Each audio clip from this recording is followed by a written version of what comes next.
Hello students, you are most welcome to our channel AHEC English. Dear students, we have been discussing about tenses since last few videos. So I would like to continue the tense, and today we shall talk about the past continuous tense. Okay, so come on and watch the video properly. आज हम past continuous tense को discuss करेंगे. Dear student, past continuous tense जिस तरह से present continuous tense है, ठीक उसी तरह से पास्ट कॉन्टिन्यूअस टेंस भी है. आपने अगर ढंग से प्रेजेंट कॉन्टिन्यूअस टेंस को स्टडी कर लिया है तो पास्ट कॉन्टिन्यूअस भी आपके लिए बहुत इजी है. कॉन्टिन्यूअस उसे कहते हैं जिसमें रहा, रही, रहे नामक शब्द मिला हो क्रिया के साथ, वही कॉन्टिन्यूअस होता है. क्योंकि यहाँ पे जब पास्ट की बात आएगी तो पास्ट की पहचान था, थी पे होती है, यानी जो समय हमसे निकल गया है उसे ही हम क्या कहते हैं, पास्ट कहते हैं. ठीक है, तो सबसे पहले हम इसकी पहचान को देखते हैं. इसकी पहचान है रहा था, रही थी, रहे थे.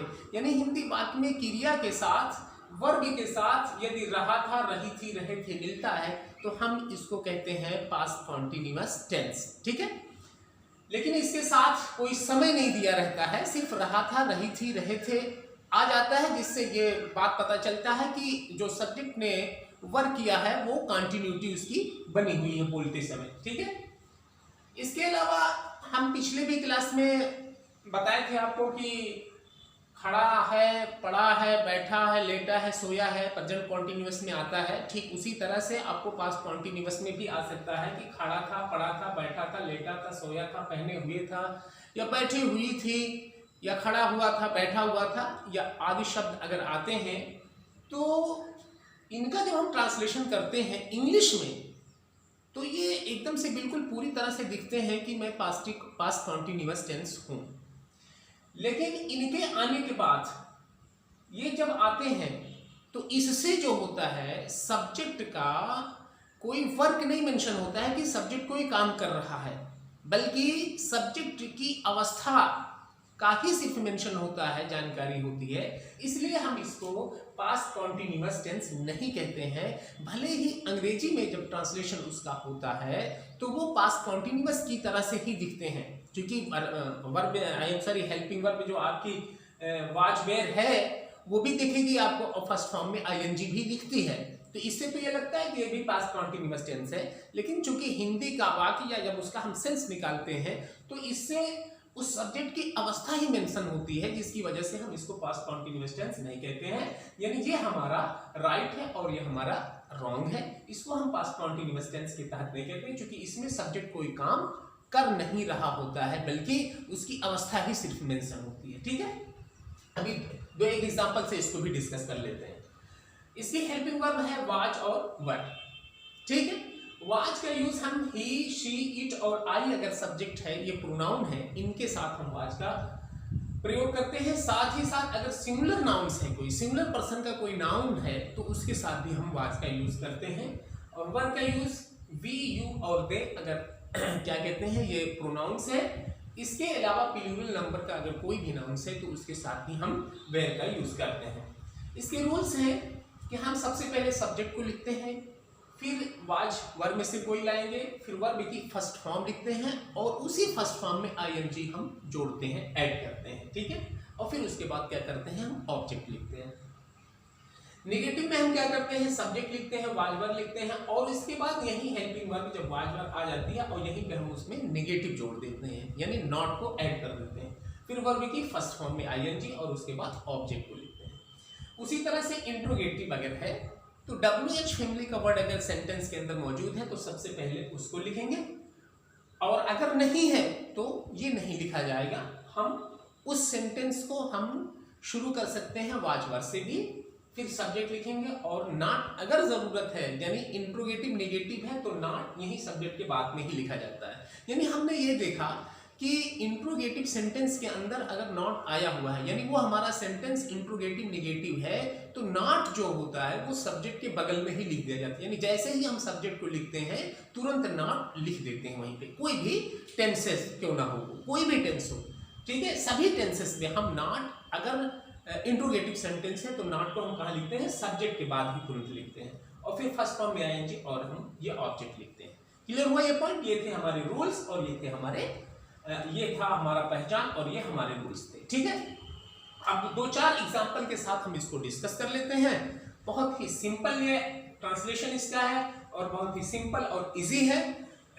आप जो है 10 मिनट अगर कंटिन्यू इसको देखेंगे तो आपको पास्ट कॉन्टिन्यूअस टेंस का ये कॉन्सेप्ट पूरी तरह से क्लियर हो जाएगा। ठीक है, जैसे पहला एग्जांपल है, मैं क्रिकेट मैच खेल रहा था। यहाँ पे जो बात हो रही है वो किसके बारे में हो रही? मैं के बारे में हो रही है, यानी यहाँ पे जो सब्जेक्ट हमारा है वो मैं है। ठीक है, यहाँ पे डूअर कौन है? मैं है। तो जो काम करता है सेंटेंस के अंदर वही क्या होता है? हमारा सब्जेक्ट होता है। तो सबसे पहले हम एज ए रूल, क्योंकि ये हमारा अफर्मेटिव सेंटेंस है, ठीक है, तो अफर्मेटिव सेंटेंस में सबसे पहले हम सब्जेक्ट को लिखते हैं। तो सब्जेक्ट तो हमारा आई है, हमने लिख दिया आई। ठीक, फिर वाज या वर्ब में से कुछ लिखेंगे। तो यहाँ पे हमने देखा है, क्या देखा है कि अगर सब्जेक्ट हमारा आई है तो यहाँ पे आपको आई मिला है तो उसके साथ तो वाज है, तो हम क्या लिखेंगे? वाज लिखेंगे। आई वाज कर दिया। देखिए रहा और रही जो वर्ड हिंदी का आखिरी शब्द है हम देख रहे हैं वो किस क्रिया के साथ जुड़ा? उसके पहले देखें क्या आया? खेल, यानी खेलना ये क्या होता है? वर्ब होता है, और इसी वर्ब के साथ रहा था रही थी जुड़ा रहता है। इसी से हम पहचानते हैं कि ये कॉन्टिन्यूअस पास्ट कॉन्टिन्यूअस टेंस है। ठीक है, तो खेलने की अंग्रेजी होती है प्ले। इसी में हमको क्या करना है? आईएनजी जोड़ना है। ठीक है, ये वर्ब की फर्स्ट फॉर्म थी, इसी में हमने क्या ऐड कर दिया? आईएनजी, यानी कॉन्टिन्यूअस में हम वर्ब की फर्स्ट फॉर्म में आईएनजी को ऐड करते हैं। आई वाज प्लेइंग, क्या खेल रहा था? क्रिकेट मैच, तो हम ऑब्जेक्ट लिखेंगे क्रिकेट मैच। इसी को अगर हमें नेगेटिव बनाना हो, मैं क्रिकेट मैच नहीं खेल रहा था, मैच नहीं खेल रहा था, तो यहाँ पे क्या हो जाएगा? आई वाज, अब यहीं पे हम क्या लिख देंगे? नॉट लिख देंगे। ठीक है, I was not playing cricket match. बहुत इजी है, बहुत ही इंटरेस्टिंग है। अब इसी को अगर हम इंट्रोगेटिव बनाना चाहें, क्या मैं क्रिकेट मैच खेल रहा था, क्या हम पहले जोड़ दें यहाँ पे? अगर यहाँ पे लिख दिया जाता है क्या, ठीक है, क्या मैं क्रिकेट मैच खेल रहा था, तो ये हमारा इंट्रोगेटिव बन जाएगा, साइन ऑफ इंट्रोगेशन भी लगेगा। तो इसको हम क्या कर सकते हैं, कैसे बनाएंगे? वाज को हम पहले ले आएंगे, was I playing cricket match,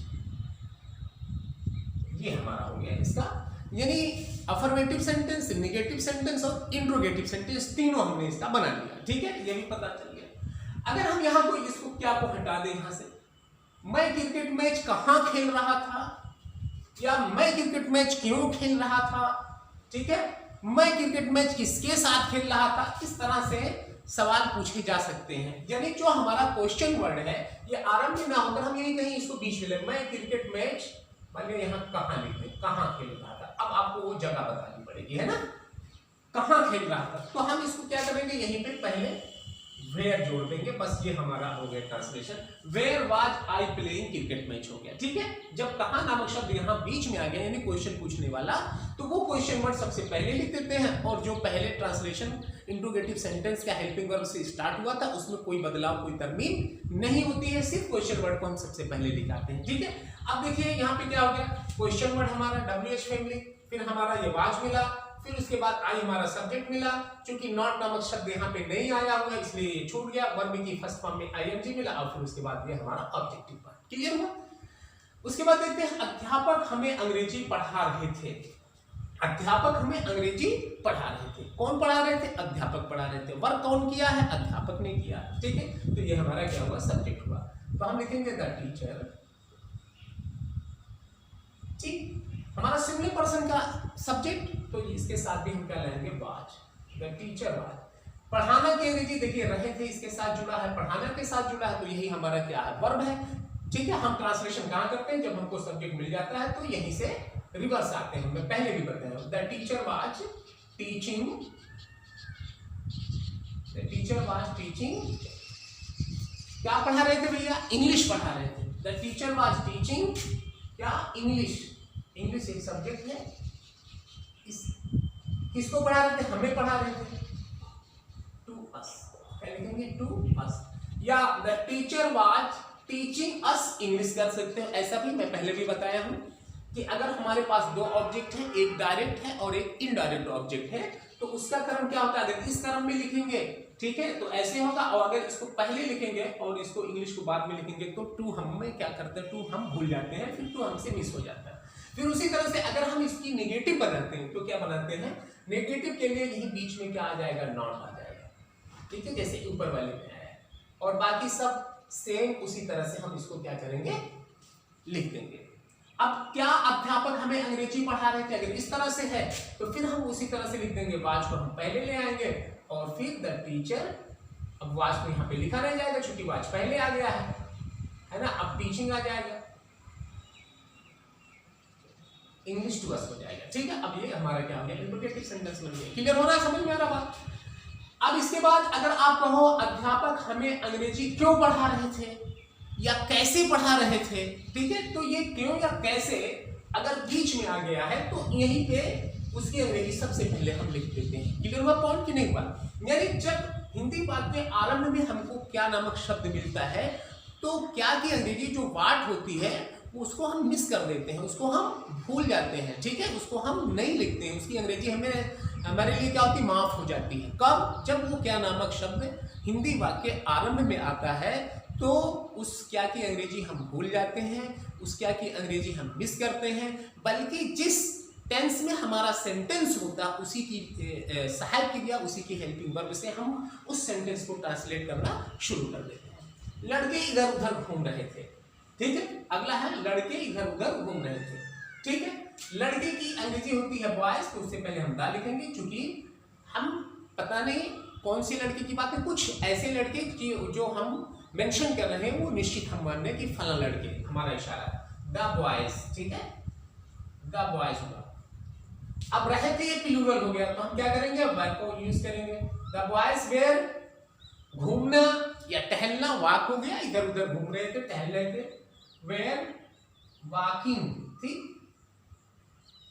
इधर उधर को इंग्लिश में कहते हैं here and there, here and there, ये हो गया आपका। अब इसी को कहो आप नेगेटिव बनाना चाहो, इधर उधर नहीं घूम रहे थे तो यहां आपका क्या हो जाएगा, यहां पे आपका नॉट आ जाएगा। क्लियर हुआ पॉइंट। आप सेम पूरा उसी तरह से उतार लोगे और लिख दोगे, ठीक है, हियर एंड देयर।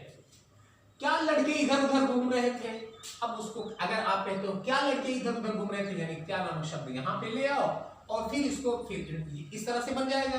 तो आप क्या करोगे, वेयर का यूज करोगे सबसे पहले, वेयर द बॉयज आप लिखोगे, वेयर द बॉयज, ठीक है, वॉकिंग हियर एंड देयर हो जाएगा, ठीक है, फिर ये हो जाएगा। अब पूछ लो लड़के इधर उधर क्यों घूम रहे थे, ठीक है, तो अगर क्यों यानी ये हट जाता है हमारा और क्यों आ जाता है, लड़के इधर उधर क्यों घूम रहे थे, यहां आ गया हमारा क्यों, ये हमारा क्यों आ गया, ठीक है। तो ये सबसे पहले हम वाई यहां पे लिख देंगे और बाकी कोई बदलाव नहीं होगा, जैसे ये इंपरेटिव सेंटेंस था उसी तरह से बन जाएगा। अगला हमारा यात्री रेलगाड़ी का इंतजार कर रहे थे, या यात्री रेलगाड़ी की प्रतीक्षा कर रहे थे। इंतजार करना या प्रतीक्षा करना, तो हम क्या करेंगे, यात्री कर रहे थे। देखो सिंगुलर पर्सन का यहाँ पे हमारा सब्जेक्ट नहीं है, रहे थे हमको बताया कि मैं प्लूरल में हूं, ठीक है। अगर एक की बात होती तो यहाँ पे रहा था जुड़ा होता, ठीक है। तो द पैसेंजर्स,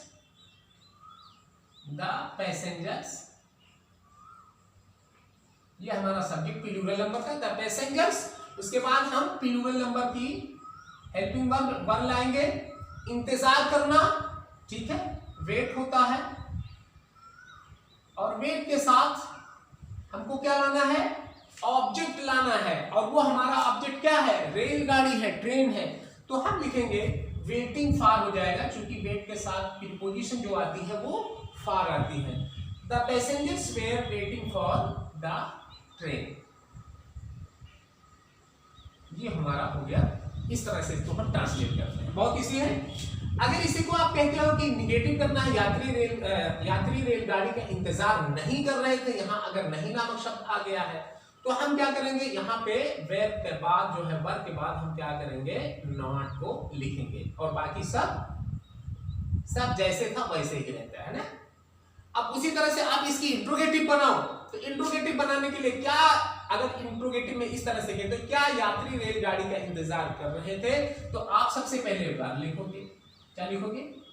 वर्ब को पहले लिखोगे और फिर उसके बाद ये पैसेंजर्स को लिख दोगे और फिर यहाँ पे ये जो वर्ब था ये मिस हो जाएगा। ठीक है, इसको हम नहीं लिखेंगे। अब हम यहाँ लिखेंगे वेटिंग फॉर द ट्रेन। ठीक है, बात समझ में आ रही कि नहीं है? तो यानी हम अफर्मेटिव सेंटेंस और इंट्रोगेटिव सेंटेंस और नेगेटिव सेंटेंस कैसे बनाते हैं, ये हमको बात समझ में आ गई, क्लियर हो गया। बहुत इजी था, बहुत इंटरेस्टिंग टॉपिक था ये हमारा।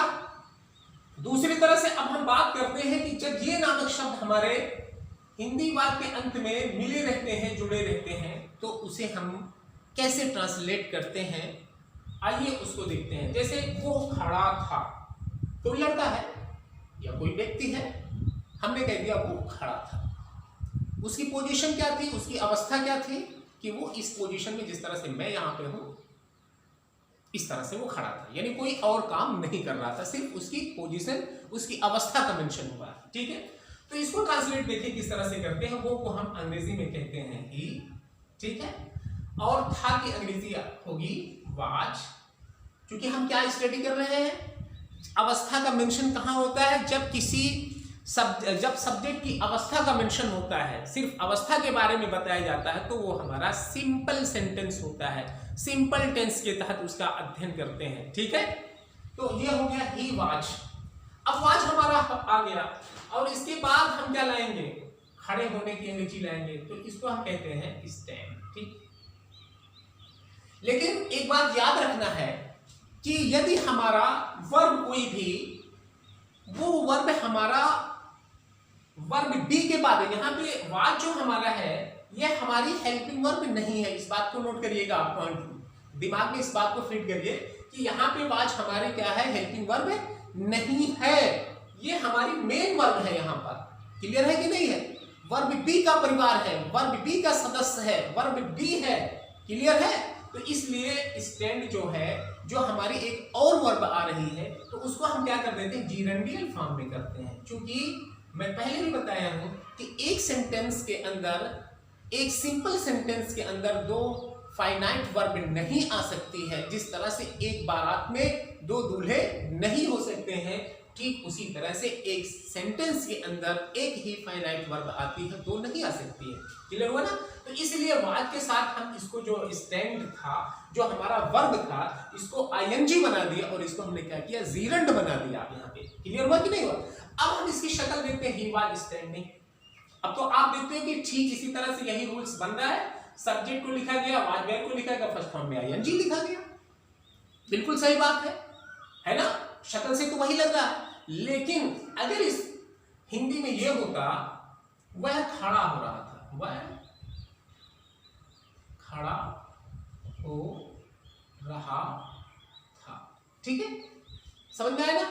तब भी इसका ट्रांसलेशन यही होगा, यही ट्रांसलेशन इसका भी होगा। तो अगर हमारा सेंस ये है, ठीक है, वो खड़ा हो रहा था, तो ये हमारा पास्ट कॉन्टिन्यूअस टेंस है।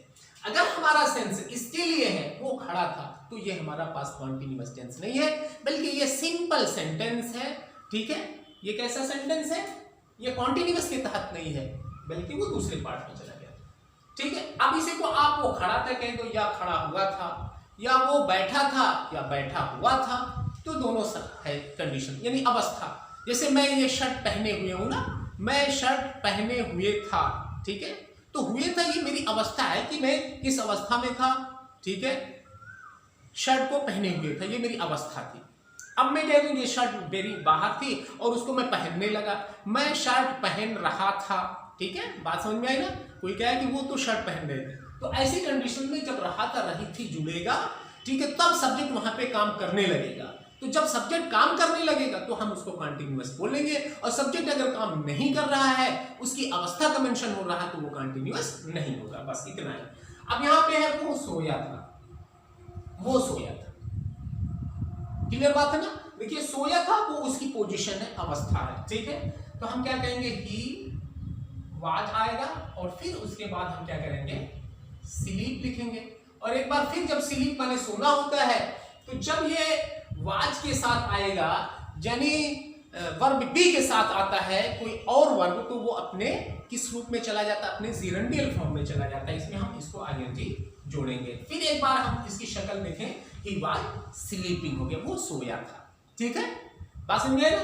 तो इसको हम क्या कहेंगे, ये हमारा पास्ट कॉन्टिन्यूअस टेंस नहीं है। अगर हमारा सेंस ये निकल रहा है, ये वह सोया था या सोया हुआ था। अगर आप कहते हो वो सो रहा था, वह सो रहा था, ठीक है, अब इसके द्वारा उसके द्वारा एक्शन हो रहा है, क्रिया हो रही है, तब ये हो जाएगा, तब भी वो ट्रांसलेशन ही वाज स्लीपिंग होगा, फिर वो पास्ट कॉन्टिन्यूअस टेंस हो जाएगा।